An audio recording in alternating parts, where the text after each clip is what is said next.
Bacteria शब्द को सुनकर तुम्हारे दिमाग में क्या आता है? बीमारी?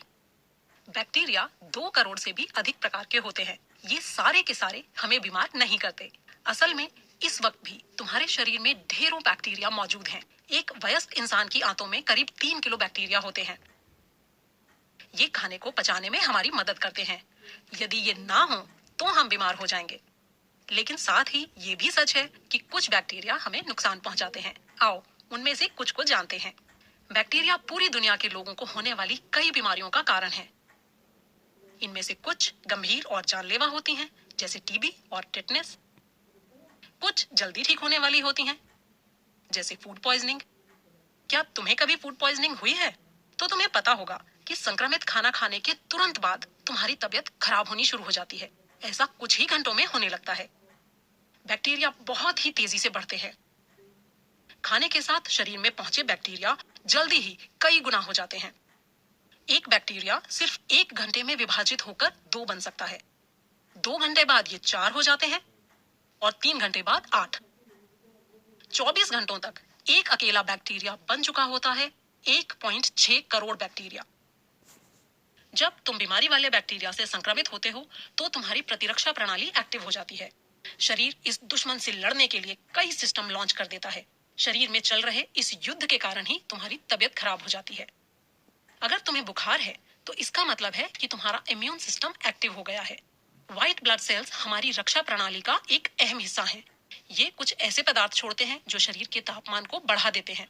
गर्म होने पर शरीर में बैक्टीरिया पनप नहीं पाते। इन व्हाइट ब्लड सेल्स के द्वारा पैदा किए गए पदार्थों के कारण तुम्हें उल्टी या ढेर सा पसीना आ सकता है या शरीर में दर्द हो सकता है। हालांकि ये पदार्थ तुम्हें बीमार करते हैं, लेकिन फिर भी ये महत्वपूर्ण है क्योंकि ये बैक्टीरिया के खिलाफ एक हथियार की तरह काम करते हैं। बैक्टीरिया से होने वाली बीमारियों से पूरी तरह बचना संभव नहीं है। कई बैक्टीरिया हवा से एक इंसान से दूसरे तक फैलते हैं। तो क्या इनसे बचने के लिए अकेले रहने लगे? ये तो बड़ा बोरिंग हो जाएगा।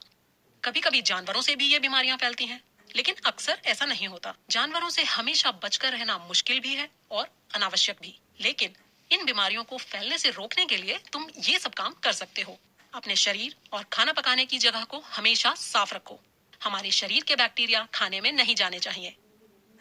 मीट में पाए जाने वाले बैक्टीरिया को सब्जियों में मिक्स नहीं होना चाहिए। गर्मी बैक्टीरिया को मार देती है और मीट को तो तुम पकाकर ही खाओगे, लेकिन गाजरें कच्ची भी खाई जा सकती हैं। इसलिए मीट के बैक्टीरिया उन पर नहीं लगने चाहिए। बचे हुए खाने को ठंडा करो या फ्रिज में रखो। यदि खाने में बैक्टीरिया होंगे तो ठंडक से उनके बढ़ने की गति कम हो जाएगी या पूरी तरह रुक जाएगी। जो खाना कुछ घंटों तक हल्का गर्म रहा हो उसे खाने से बचो। काफी संभावना है कि इसमें बैक्टीरिया पनपने शुरू हो चुके हों। शौचालय जाने के बाद और खाना खाने से पहले हाथों को अच्छी तरह धो। जख्मों को साफ रखो ताकि उनमें बैक्टीरिया पैदा ना हो पाए। अपने मुंह, नाक या आंख में उंगली मत डालो। तुम्हारी उंगली के साथ बैक्टीरिया इधर उधर जा सकते हैं। खांसते या छींकते वक्त मुंह पर हाथ या रुमाल रखो ताकि तुम्हारे मुंह से निकले वायरस या बैक्टीरिया तुम्हारे आसपास की हवा में ना फैल पाए। यदि बैक्टीरिया के कारण तुम काफी बीमार हो गए हो तो तुम्हें एंटीबायोटिक दवाओं की जरूरत हो सकती है। ये बैक्टीरिया को खत्म करती हैं और बढ़ने से रोकती हैं। ये दवाएं 70 से भी अधिक सालों से काम में लाई जा रही हैं और इन्होंने लाखों जानें बचाई हैं।